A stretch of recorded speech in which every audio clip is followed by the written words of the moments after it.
The Qur'an tells us, أَفَلَا يَتَدَبَّرُونَ الْقُرْآنَ. He said, do they not consider the Qur'an with care? وَلَوْ كَانَ مِنْ عِنْدِ غَيْرِ اللَّهِ لَوَجَدُوا فِيهِ اخْتِلَافًا كَثِيرًا. Had it been from anyone other than Allah, you would have found in it many discrepancies, many contradictions. The Qur'an is not involved this evening, but this is what the Qur'an says, that if this is not the word of God, you will find in any book claiming to be from God, that book will be free from contradiction. Like, for example, the example the brother gave, I repeat that. I said, look, it says in one of the books, Solomon had 4,000 stalls of horses. Another one says he had 40,000 stalls of horses. And 4 and 40 is only the difference of a zero.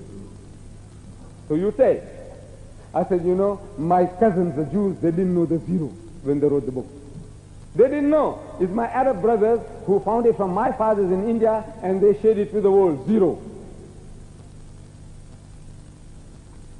The Jews didn't know.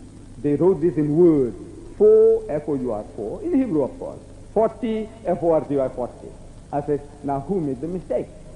God or the writer? And they were not saved. We are told that they were not saved from mistakes. Mrs. Ellen G. White,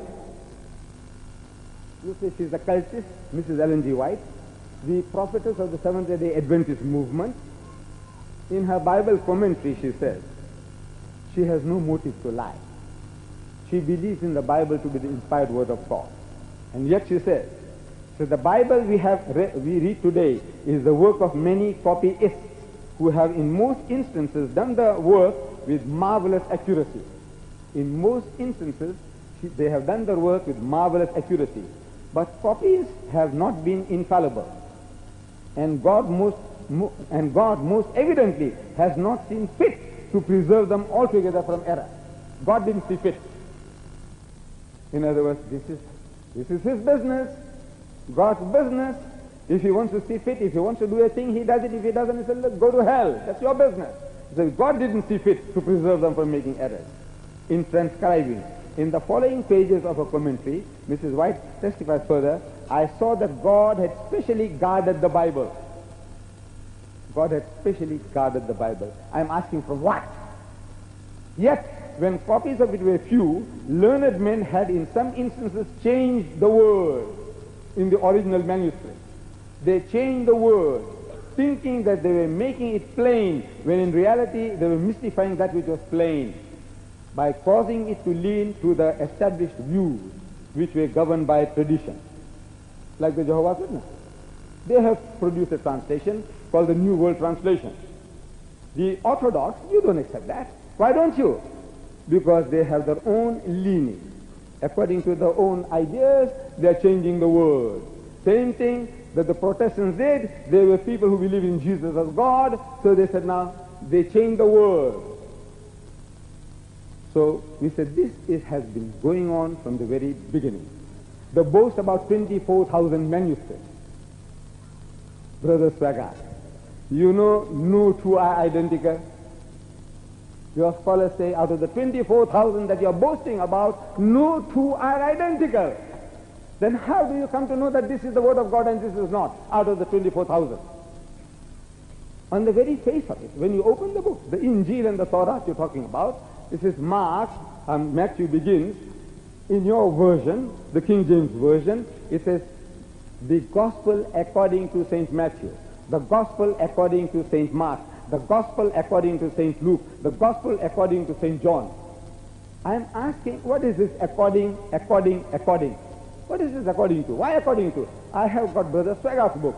It says, the homosexuality is caused and is cured by Jimmy Swaggart, or just Jimmy Swaggart. It doesn't say according to Jimmy Swaggart. Why this in the book of God? According to.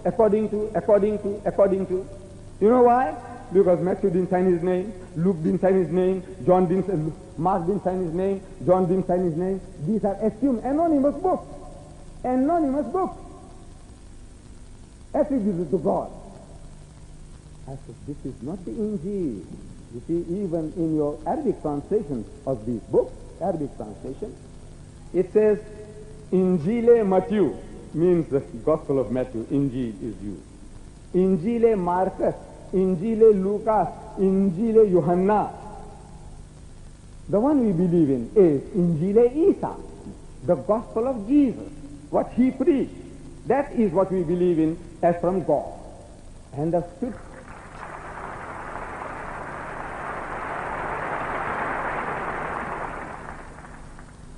When you look at this book, Matthew, Mark, it says these are the Injil or the Gospels of Matthew, Mark, Luke, and John. We believe in the gospel of Jesus, the one that he preached. And we are told by Matthew that he went to a certain place and he preached the gospel. Mark says he went to a certain other place and he preached the gospel. Luke says he went to a certain place and he preached the gospel. John says he went to another place and he preached the gospel. I said, did he have a book under his arm?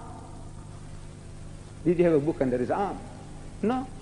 Whatever he preached was from God. That is what we believe in. If you can produce a document called Injile Essa, the gospel of Jesus, we would be very happy to give it a recognition, to find out and verify whether it is from God and accept it as such.